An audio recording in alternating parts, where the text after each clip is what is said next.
Kalau Habib Rizik mengadakan kumpulan, demo dan sebagainya misalnya, jujur Anda, apa sih yang diminta Habib Rizik?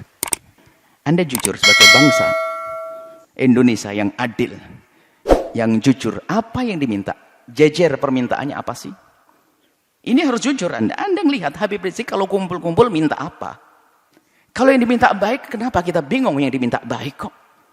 Dan hendaknya antara ormas dengan ormas ini adalah untuk saling melengkapi. PFPI, ormas, NO, ormas. Nanti ada lagi ormas besar seperti Nahdlatul Wathon, ormas, Wasliyah, ormas. Tidak boleh jadi saling bermusuhan. Akan tapi ini adalah potensi umat Islam. Ingat, Anda punya Allah.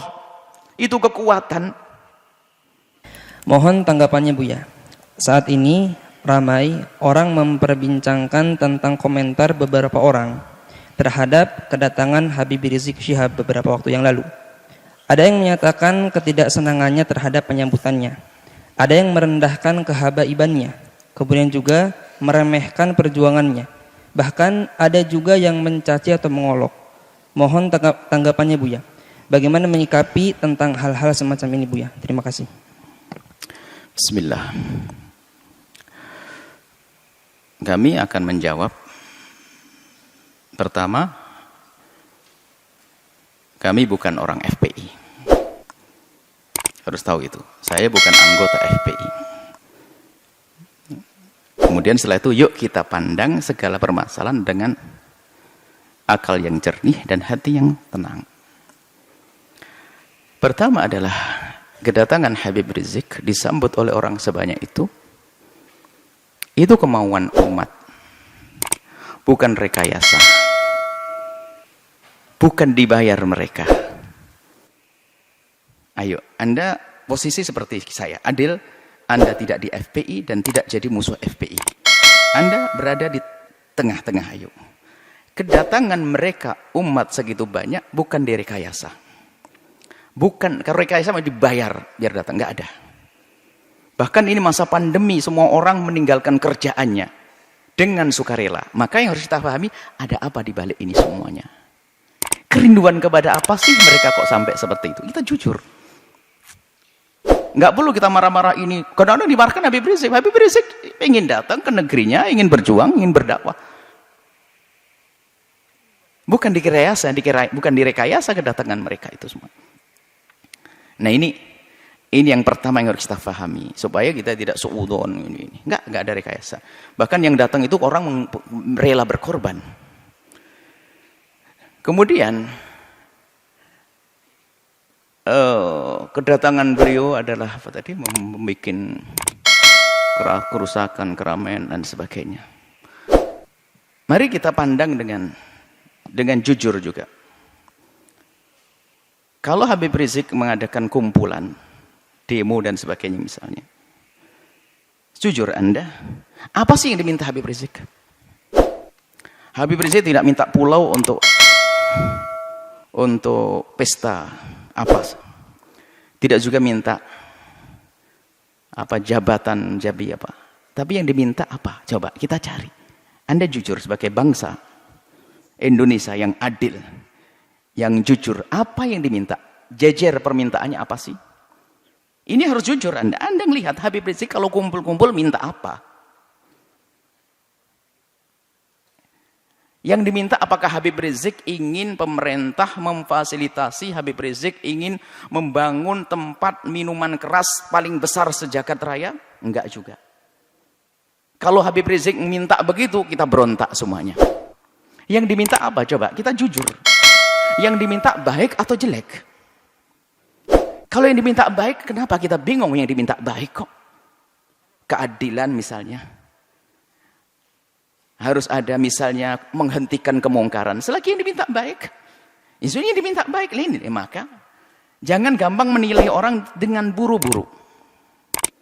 Sekarang jujur, minta apa? Anda bisa melihat di media. Atau Anda datang kepada Habib Rizik, minta apa? Kan begitu, yang diminta apa? Yang diminta adalah yuk kita menegakkan. Habib Rizik misalnya, FPI di beberapa tempat, minta agar kemungkaran di sini dihentikan. Loh, kemungkaran dihentikan apakah permintaan yang salah? Karena kemungkaran itu akan merusak orang lain. Coba yang diminta apa? Ini jujur dulu. Kalau yang diminta adalah menghentikan sesuatu yang membahayakan umat. Umat membahayakan itu bukan saya membahayakan di dunia, kita punya iman di akhirat. Yang membahayakan di dunia nggak boleh. Misalnya Habib Rizik memasang ranjo-ranjo, kita hentikan. Membahayakan di dunia. Memberhentikan membahayakan di dunia pun harus membahayakan urusan dunia. Kita wajib menghentikan.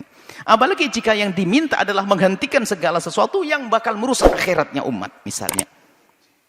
Dan itu memang yang diserukan adalah selama ini yang kami ketahui adalah mengajak itu. Bagaimana agar kemunkaran tidak terus merebak, kemudian juga bagaimana keadilan bisa ditegakkan. Di saat menuntut keadilan bukan berarti orang-orang yang lagi berkuasa 100% tidak adil. Ada beberapa tempat yang kurang serasi atau perlu disesuaikan agar terjadi keadilan. Jadi minta keadilan itu wajar sah. Keadilan berlaku untuk siapa? Untuk semua umat, untuk bangsa ini. Bukan keadilan untuk Habib Rizik dan FPI-nya, bukan. Keadilan untuk semuanya. Coba yang diminta apa? Lah ini maksud kami adalah jangan buru-buru menilai. Yang diminta apa? Bukan minta bantuan untuk membangun pesantrennya di mana, bukan untuk kepentingan ormasnya, bukan. Akan tapi selama ini disuarakan adalah seputar itu. Bagaimana menghentikan kemungkaran, bagaimana menghadirkan keadilan, kemudian bagaimana membatasi sepak terjang orang yang tidak banyak manfaatnya untuk negeri ini misalnya dengan suara-suara seperti itu. Bagaimana menghentikan kebobrokan moral. Ini kan permintaan yang baik semuanya. Kalau seandainya menyuarakan selain Habib Rizik bagaimana?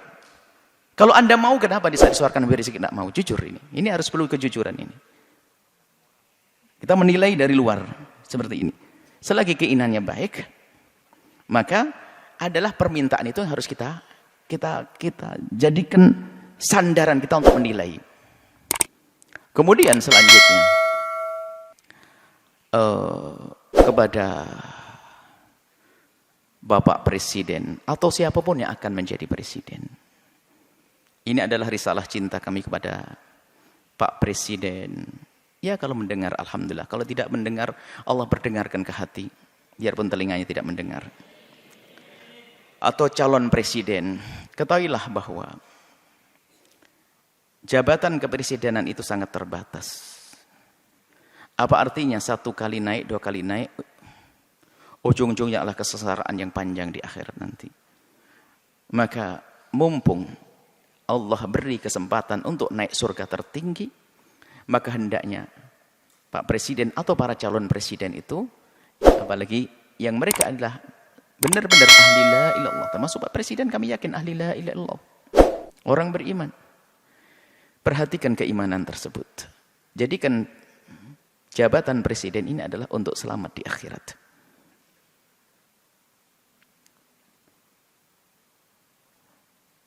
Maka selama ini panjatan doa semoga orang-orang seperti Habib Rizik dijaga dan bisa istiqomah. Dan doa kita kepada Pak Presiden semoga juga Allah memberikan bimbingan agar bisa menjadi baik semuanya. Tidak perlu kita memusuhi, akan tapi kita perlu bagaimana menghantarkan kebenaran. Kita tidak punya permusuhan dengan Bapak Presiden. Akan tapi kami punya cinta karena kami tahu beliaunya adalah ahli la ilaha illallah. Kami ingin bahasanya kelak juga selamat di akhirat. Maka mohon, atau calon-calon presiden yang akan datang, ingat jadi presiden adalah berbatas waktunya. Tapi akhirat adalah selamanya dan tidak berbatas. Maka jangan sampai di saat menjabat kepresidenan ini adalah ditipu oleh orang-orang yang ada di kiri kanan kita misalnya, yang punya kepentingan syahwatnya, urusan dunianya, tidak ada hubungannya dengan imam, sehingga kita akan kebawa ke sana. Maka pandanglah dengan adil. Orang yang bakal mengganggu akhirat Anda pinggirkan. Anda bisa melihat pasti. Di kalangan menteri, di kalangan pokoknya harus dibersihkan dari orang-orang yang bakal mengganggu keselamatan kita. Kami yakin Anda ahli iman. Kami mendengar Anda jadi imam sholat, Anda juga umroh. Subhanallah. Tinggal perlu Anda mengikuti hati kecil Anda bahwasanya Anda ahli iman. Maka segala sesuatu yang bertentangan dengan keimanan Anda ini ayo diberesi, diselesaikan. Karena itu akan ada tuntutan dan tanggung jawab di hadapan Allah Subhanahu wa taala. Kemudian berlapanglah dengan masukan atau kritik dari siapapun. Maka di saat ada misalnya selama ini rame seperti tadi hubungan dengan Habib Rizik dan sebagainya, yang diminta adalah, kami yakin yang diminta Habib Rizik adalah di hati kecil Anda setujui keadilan, kebaikan dan sebagainya. Kami ingin bertemu, ini maksud. Kami yakin insyaallah, kami yakin husnudzon bahasanya Anda orang beriman dan presiden-presiden setelahnya. Kami tidak mengarah kepada presiden hari ini. Selagi itu keinginan yang baik, ayo kita sambut. Dan nanti secara umum kritik itu justru mengangkat kita. Bagaimana kita menjadi waspada. Kritik itu kadang kita tidak bisa sadar, tidak bisa mengoreksi diri kita sendiri. Akan tapi dengan kritik itu kita bisa berbenah. Kalau tidak ada kritik kita nggak akan waspada. Seperti di lembaga begini, kalau tidak ada kritik nggak akan ada perubahan. Ada yang kritik Buya, kenapa kok begini? Langsung kita buat perubahan. Gini, menarik. Semakin banyak yang mengkritisi Anda, sebenarnya semakin besar peluang Anda untuk menjadi lebih bagus. Hanya di saat dikritiki oleh seseorang, kita lihat, kita pelajari. Lalu bagaimana? Yang mengkritik itu sendiri diajak untuk menyelesaikan bersama. Karena yang mengkritisi biasanya punya bahan, punya modal untuk menyelesaikan masalah. Seperti ini. Ini adalah kepada pemerintah. Jangan menuruti orang-orang yang hanya menuruti hawa nafsunya. Anda akan rugi. Hidup Anda berbatas. Hidup Anda berbatas. Kita tidak rela ahli la ilaha illallah di alam barzah mendapatkan seksa dan di padang mahsyar tersiksa, di akhirat tersiksa. Tapi surga untuk semuanya. Surga untuk ulama, surga juga untuk presiden kalau mau. Inilah, maka kalau seandainya kesadaran semacam ini hadir, nggak akan ada ontran-ontran semacam ini. Semuanya aman tentram. Semuanya aman tentram. Bisa orang punya niat busuk akan terlihat begitu mudah. Apalagi sekelas presiden, sekelas pemimpin, itu sangat mudah. Orang ini niatnya hanya kepentingan urusan ini, kebaca. Artinya tinggal kalau memang tujuannya nggak benar, merusak negeri ini, merusak bangsa ini, amanah di hadapan Allah. Ya jangan diperkenankan orang semacam itu begitu. Jujur, bukan karena hawa nafsu, bukan hanya mempertahankan kekuasaan. Biarpun kita pertahankan akan berakhir ini kekuasaan kalau tidak kita pertahankan dengan cara yang benar. Tapi harapan kami adalah yang menjabat di negeri ini, presidennya adalah dengan Allah, dengan imannya, lalu selamat nanti di akhirat. Maka demo-demo yang selama ini Anda dengar, Anda perhatikan, Anda sambut. Sebagai seorang bapak ngayomi anak, sebagai seorang presiden, apa sih yang ayo diskusi yang baik. Seperti itu. Jadi selagi itu yang diminta hal yang baik, jangan ditolak. Kecuali dia minta jelek, minta membuat, mestinya ya harus ditolak itu. Perusahaan yang haram, perusahaan merusak, perusahaan ini, perkumpulan merusak. Ini yang harus kita tolak. Tapi kalau orang berkumpul datang kepada Anda, menyuruh, mengajak kepada kebaikan, hendaknya Anda bertanya, karena itu sebetulnya mereka menghantarkan surga untuk Anda. Seperti itu. Jadi ini kepada Bapak Presiden hari ini atau presiden yang akan datang. Semoga ini menjadi kaidah. Siapa menjadi presiden, hendaknya seperti itu. Allah keindahnya di dunia jadi presiden, ternyata jabatan presiden ini hanya untuk melangkah ke surga. Sebab surganya presiden lebih mudah, gede banget. Karena apa? Dia punya kekuatan. Kekuatan untuk masuk surga mah gampang. Seperti itu. Kemudian selanjutnya, kepada umat semuanya, hentikanlah dengan budaya mengadu domba. Habaib diadu domba dengan habaib, habaib dengan ulama, ormas dengan ormas. Hati-hati, ada Allah. Jika Anda menyebarkan sebuah berita tapi niatnya jelek, ada hitungannya di hadapan Allah. Allah akan porak-porandakan di dalam diri kita sendiri. Kita tidak bisa ngancam dengan senjata. Kami hanya mengingatkan ada Allah. Kita tidak mengancam dengan apapun. Allah. Jangan mengadu domba antara habaib dengan habaib. Ulama-ulama. Kalau mengambil berita, sekiranya kalau itu maslahat Anda sebarkan. Tidak memotong omongan orang untuk diadu. Masya Allah. Khususnya para habaib adalah dzurriyyah Nabi SAW yang kita harus mencintai mereka. Apalagi menyebarkan berita-berita. Maka kepada umat semuanya, ayo ada hitungannya. Yang biasa mengadu domba, maka ketahuilah di dalam rumahnya pun pasti tidak semesra. Ingat, yang biasa menyebar berita-berita enggak karuan itu sebetulnya di rumahnya pun tidak mesra dia. Tidak akan indah di rumahnya. Dengan saudaranya mungkin rebutan waris dengan ini. Lihat. Yang biasa menyebarkan fitnah begitu tuh. Yang suka nyebar fitnah-fitnah. Memfitnah para habaib, memfitnah para ulama itu. Kalau dilacak dalam rumahnya nggak ada mesra. Itu nggak tegur sapa sama saudaranya berbulan-bulan, bertahun-tahun. Mungkin tidak akur dengan bapaknya juga. Kenapa? Hati yang kotor itu. Lihat. Menfitnah habaib.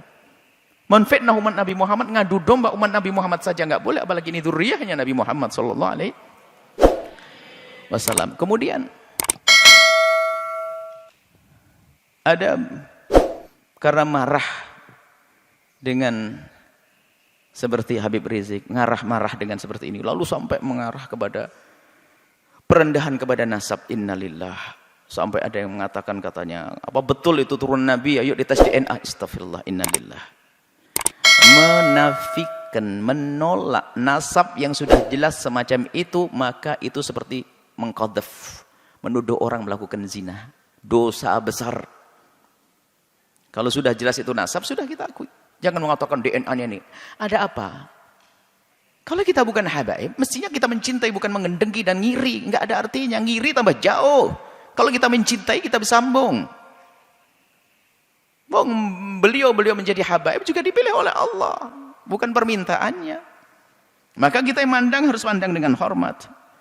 Adapun masalah jika ada yang kurang tepat di antara habaib salah, ya kita kewajiban menegur. Seperti kita menegur anak kita, seperti di pondok kita ini banyak habaib, anak-anak habaib, yang salah ya kita tegur. Tentunya dengan kasih dan cinta. Tapi kalau sudah mengarah kepada penolakan nasab, ini sudah ada kebenci dan iri. Ini adalah bahaya sekali. Hati-hati ini. Kemudian juga kepada pengikut-pengikut FPI.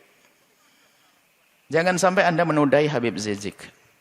Sepak terjang Anda harus benar-benar direstui Habib Rizik dan diketahui dan sesuai dengan apa yang ada di pikiran dan hati Habib Rizik. Kita tidak ingin ada sebagian orang melakukan satu tindakan ternyata mencoreng Habib Rizik. Ini menjadi masalah. Jangan sampai tujuan Habib Rizik yang mulia, yang istimewa ini ternodai oleh kita-kita apa orang-orang yang dengan perilaku yang terburu-buru, hanya mendahulukan hawa nafsu dan sebagainya. Nah ini maka di sini kita ingin bahwasanya perjuangan orang-orang seperti beliau ini, Habib Rizik ini bisa mulus, sukses. Kemudian nanti juga presidennya juga akhirnya juga sukses. Bangsa ini sukses, surga lah semuanya. Anda bercekcokan. Tinggal yang tersisa siapa? Orang yang sibuk ngadu domba, bermusuhan, caci maki dan sebagainya. Hidupnya begitu dia. Dia tidak mesra selamanya. Dan hendaknya antara ormas dengan ormas ini adalah untuk saling melengkapi. PFPI ormas, NO ormas. Nanti ada lagi ormas besar seperti Nahdlatul Wathon ormas, Wasliyah ormas. Tidak boleh jadi saling bermusuhan. Akan tapi ini adalah potensi umat Islam. Ingat, Anda punya Allah. Itu kekuatan.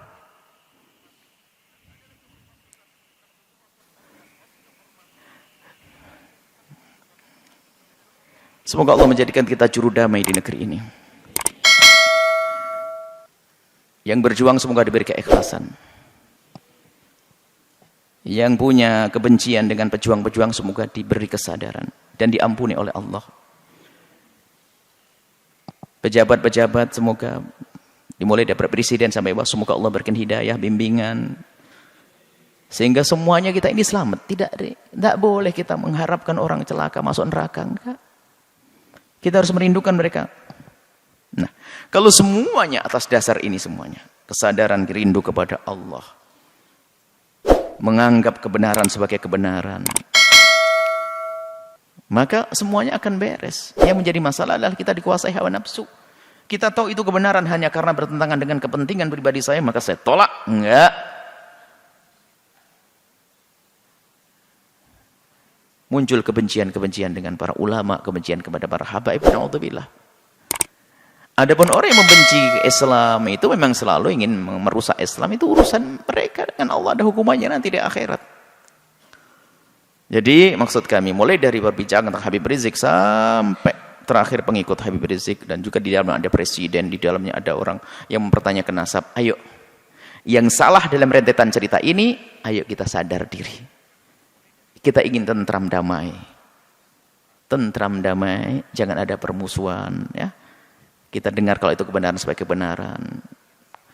Jangan sampai kita ini adalah mendahulukan hawa nafsu kita. Ingat nasihat mulia dari guru mulia, kalau ingin berbicara, kalau ingin melangkah, kalau ingin berfatwa, kalau ingin mengeluarkan sebuah statement atau apapun, ukhruj min hadzi nafsik, keluarkan dari kepentingan hawa nafsumu. Hawa nafsu jabatan, hawa nafsu tahta, hawa nafsu. Kalau kita bebaskan itu, maka kita bisa ngomong jujur dan adil nanti insyaallah. Dan tentunya setelah itu minta bimbingan kepada Allah Subhanahu wa taala dan kepada semuanya.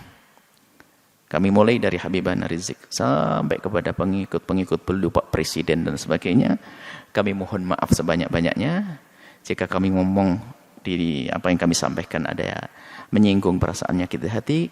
Ketahuilah bahwasanya nuhibbukum jami'an, kami mencintai semuanya. Harapan kami adalah setiap kami bertemu dengan semuanya ini adalah semuanya saling senyum, saling pandang dengan penuh kasih sebagai muqaddimah pandangan kelak di surga bersama Nabi Muhammad SAW. Tegakkan kebenaran, keadilan, hentikan kemungkaran. Yuk kita menuju Allah Subhanahu wa taala. Wallahu a'lam bissawab.